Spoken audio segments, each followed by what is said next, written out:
بسم اللہ الرحمن الرحیم۔ السلام علیکم ورحمۃ اللہ وبرکاتہ۔ میرا نام نوید حسین ہے اور آپ یہ ویڈیو اسکل چینل سے دیکھ رہے ہیں۔ ہماری آج کی اس ویڈیو کا ٹاپک پارٹنرشپ اور انویسٹمنٹ کے حوالے سے ہے۔ یہ بڑی اہمیت کی حامل ہے یہ ویڈیو۔ اس ویڈیو کو آپ اگر کاروبار کر رہے ہیں یا کاروبار کرنے کا ارادہ رکھتے ہیں تو آخر تک اس کو ضرور دیکھیں۔ بسا اوقات ہمیں کاروبار کے لیے سرمائے کی کیپٹل کی ضرورت پیش آتی ہے۔ اس کے لیے ہم کسی ایسے شخص کو تلاش کرتے ہیں کہ جو ہمارے کاروبار میں اپنا کیپٹل لے کر آئے۔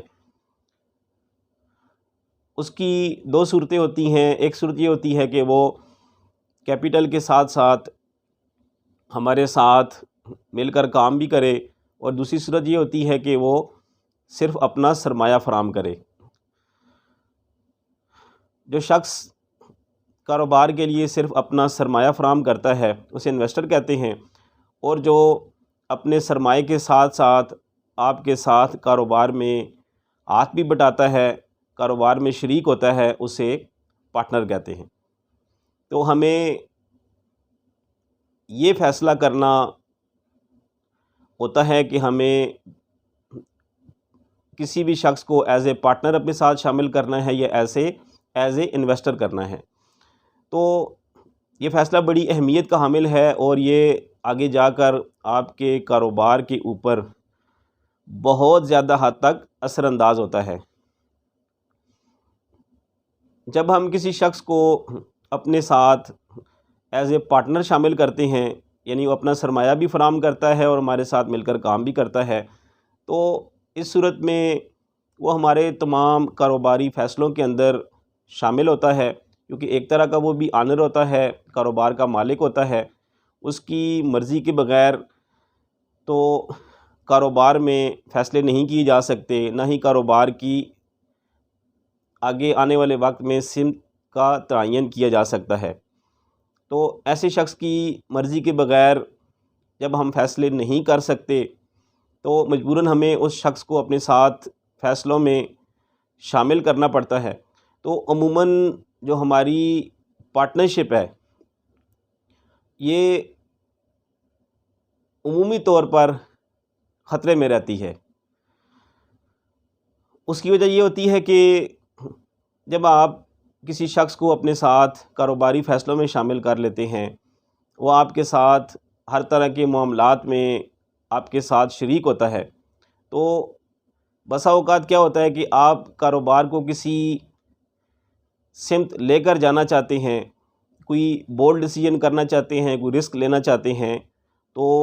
وہ جو آپ کا پارٹنر ہوتا ہے وہ اس بات کے حق میں نہیں ہوتا، گو کہ وہ آپ کے ساتھ نفع نقصان میں برابر کا شریک ہوتا ہے، لیکن اس کی مرضی کے بغیر چونکہ آپ کوئی بھی فیصلہ نہیں کر پاتے اپنے کاروبار کے حوالے سے، تو ہمیں کوشش یہ کرنی چاہیے کہ جب کبھی ہمیں فائنینشلی پیسوں کی ضرورت پیش آئے، ہمیں کیپٹل کی ضرورت پیش آئے، تو ہم اپنے کاروبار میں بجائے کسی کو پارٹنر بنانے کے ہم ایسا شخص تلاش کریں جو صرف اپنا سرمایہ فراہم کرے اور ہمارے ساتھ صرف نفع نقصان کے اندر شریک ہو۔ یعنی ہمیں ایسے شخص کی تلاش ہونی چاہیے جو کہ ہمارے فیصلوں کے اندر جو ہم کاروبار میں بسا اوقات کرنے پڑتے ہیں، بڑے سٹیپ لینے پڑتے ہیں، رسک لینا پڑتا ہے، بڑے بولڈ ڈیسیژن کرنے پڑتے ہیں، تو وہ آپ کے کاروباری فیصلوں کے اوپر اثر انداز نہ ہو، بلکہ اس کو آپ محدود رکھیں نفع اور نقصان کی حد تک۔ تو جب کبھی آپ کو ضرورت پیش آئے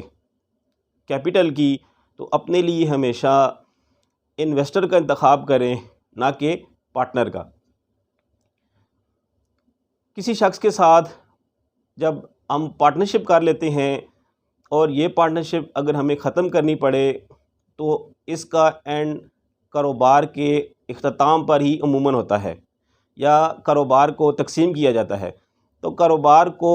تقسیم کرنے کا مطلب بھی کاروبار کو اپنے ہاتھوں سے دفن کرنا ہی ہوتا ہے۔ تو یوں ایک اچھا خاصا چلتا ہوا کاروبار، آپ کی ایک اچھی خاصی محنت بسا اوقات آپ کو ایسے شخص کو ساتھ شامل کرنے کی وجہ سے آپ کا وہ محنت کا جو ٹائم گزرا ہوتا ہے، جو عرصہ آپ نے محنت میں گزارا ہوتا ہے کاروبار کے لیے، وہ ضائع ہو جاتا ہے اور آپ کا ایک اچھا خاصا چلتا ہوا کاروبار بند ہونے کے قریب آ جاتا ہے۔ یا بسا اوقات یہ ہوتا ہے کہ ہم پارٹنرشپ کے طور پر اپنے ساتھ اپنے سے زیادہ حیثیت کے شخص کو شامل کر لیتے ہیں، تو اس کاروبار کا اختتام تو عموماً یہی ہوتا ہے کہ